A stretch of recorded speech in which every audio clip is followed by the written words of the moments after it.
தரப்பில் தெரிவிக்கப்பட்டிருக்கிறது. இதன் மூலம் செந்தில் பாலாஜி ஜாமீன் வழக்கு முடித்து வைத்திருக்கிறது உச்சநீதிமன்றம்.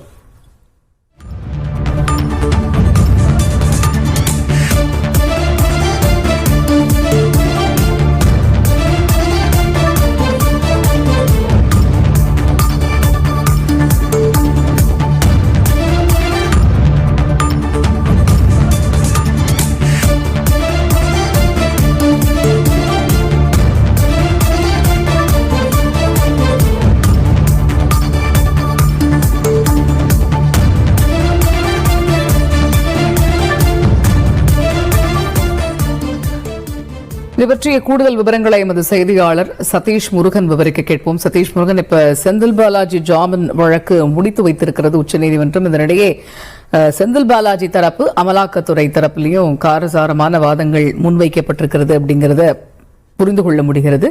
இது